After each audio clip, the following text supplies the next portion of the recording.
Lily and I had already worked together. Was working on Medicine Grow, and we did something with Leeway. So that's how we met. We met at the Leeway. We both got Leeway grants, and then we met at the party. Yes. And I was like, oh, my project has to do with herbalism, and you are an herbalist, and I need an herbalist to work with me because I don't know what I'm doing. Right. And you said yes, and then we started working together on that project. And then Carol, the artistic director, came and asked us if we would do this one. And I was starting grad school. I was like, I don't know. And you were like, yes. And I was like, cool.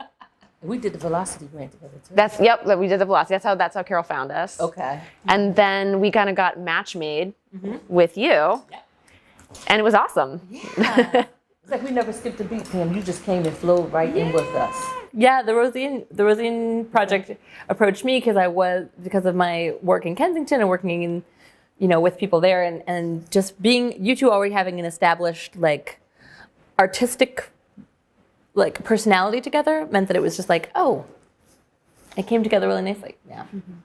So I want to know what were one of your favorite moments from the circles that we were doing this spring. I think bringing all the different people from the community was my favorite because you got to meet so many unique people. No matter where the circle was at, whether it was in Kensington, whether it was in Bartram Gardens, Discovery Center, everybody just came together, and it was just it was a really nice flow. Nobody was the same, but everybody's in this community, and they're doing work here, and it just flowed. It just was really nice. Yeah, and I will just say, to that point really quick, the idea that there was such a breadth of different folks, but that we did all have that common, we all wanted to be helping. We're all caregivers in some way. That was the unique thing that brought us together, which was so powerful. But I think one of my favorite moments, actually the funny one that just popped into my head, was at the very beginning of the Discovery Center, whenever we ululated. I don't actually know if that's the term that was used then. I had been away from the circle for a second, and I came back up just as this amazing sound was erupting. And it felt like a truly we're doing something here. This is a collective expression that's happening right now, because it was just so effervescent, so joyful, so loud. It was just a great way to start that one, and that's what comes back to my mind. What was the name of your friend who led us in that? Oh yeah, Dr. Coulter. Dr. Coulter, yeah. Coulter. Yeah, that was amazing. Yeah, that was just such a great, bold way to start, and it was the start of all of it for us. So that's for all of the circles. It was the first one, so I felt and the powerful. locations were so beautiful. Yeah. It makes you really have appreciation for Philadelphia. I have seriously been going out so much more into parks now because of, the way that the circles work. But what about you, Lillian? One of your favorite moments?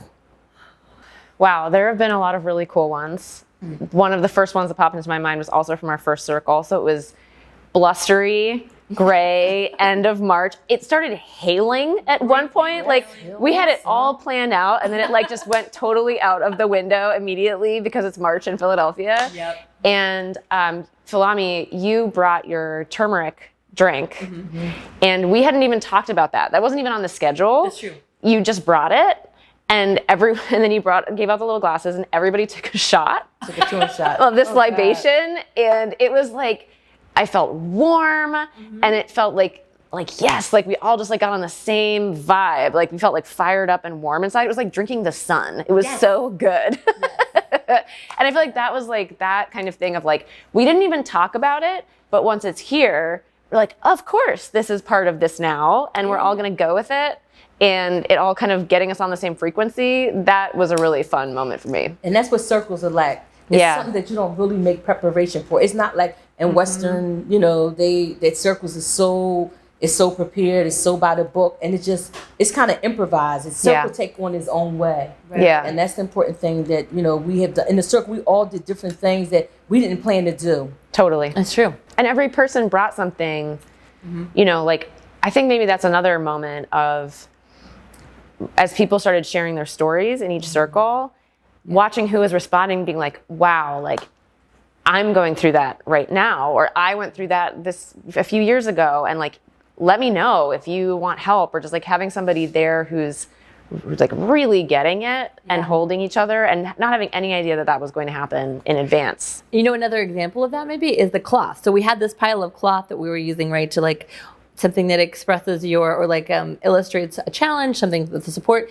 And the way that, since we went to all of the circles, the same cloth would be used for other people's, like one would be like, this one represents my challenge, but the next time would be like, this one represents my support. And just that became this metaphor for me of like, we're all cut from the same cloth. Like there's just like this metaphor of like of the connection between and what we all so much that we have in common. There's just so much that we have in common, and that's what the circles really get to do is like being in that.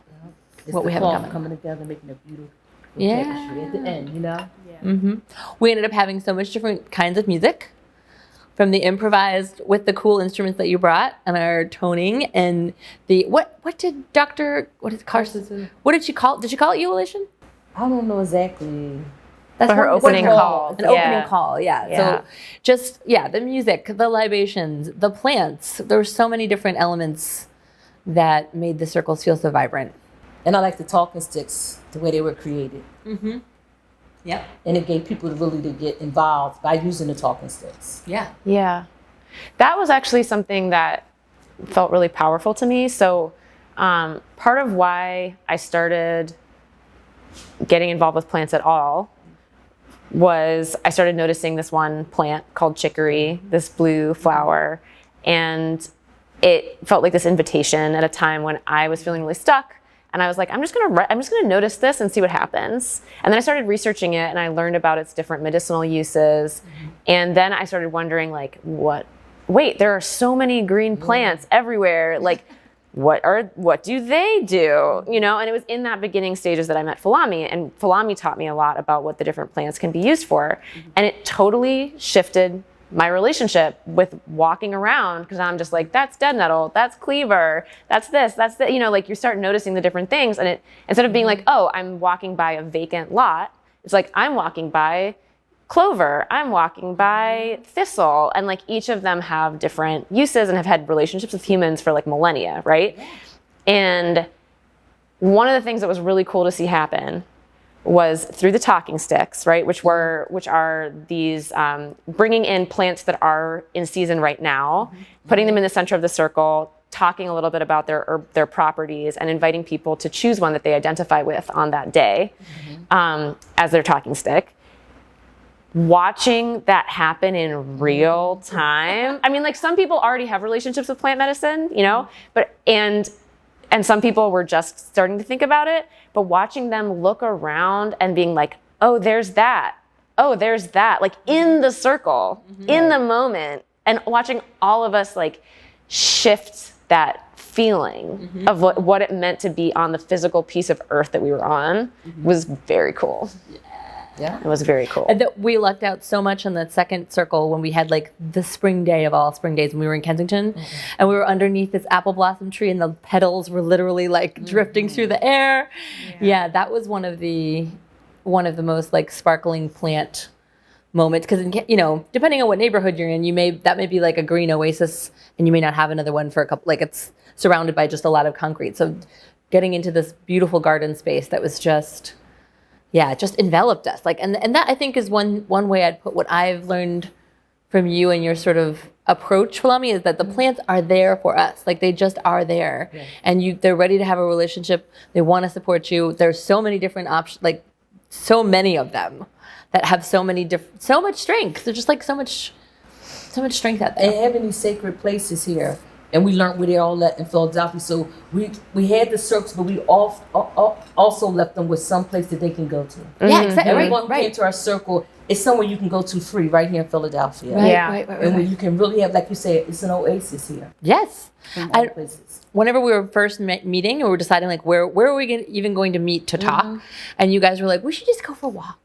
We should like go for a walk somewhere beautiful, because and somebody said how the forest is the original mutual aid example.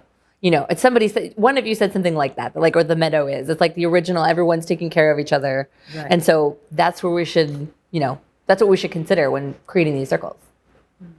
I'm wondering, you've been holding circles in community for so long with young people, with teens, with adults, with intergenerational groups. I'm curious, and the idea of having circles be part of our project comes from you. So I'm wondering how doing circles within this group, this project, feels different or similar to your circles over time. They feel a little different because usually I've been doing circles with a lot of young people, and I'm often the only adult that's with the circles. So having other adults, having you and having Pamela, it feels more supportive. Because like I said, as a collective, it's been better. It's been more ideas. We're able to bounce off of one another. So it brings more to the circle. So it's not just, I have the young people too, and their input. But when you have other people and we're all kind of working on the same goal, it's a lot different. So I feel more supportive. Can I share a moment with you in our favorites? Okay. First circle, when you brought Kirsten, who is now our photographer for our project. And Kirsten, you met her at, how old was she when you met her? She was in the 9th grade at Randolph High School. She was a freshman. Yes. I remember that. That's so And cool. she's just such a cool young lady. And she attended and was talking about how much the circles meant to her throughout high school and how much you meant to her as a mentor and how you advocated for her, without going into details, like just how, much you mean to her. And it felt really cool to be starting this new project and have the legacy of all the work that you've done for so long be there with us in her person. And then now she's been, and again, another example of like circle magic. She just brought her camera that day. We hadn't even decided to take pictures of our circles. Kirsten showed up, took these awesome pictures. We're like, do you want to be our documentarian? And then she's been at these other circles and just had that really good energy. Yes. So thank you for sharing her with us and for sharing circle keeping with us. So my question, maybe for both of you, is there something in this circle that surprised you? Like something you're like, oh wow, yeah.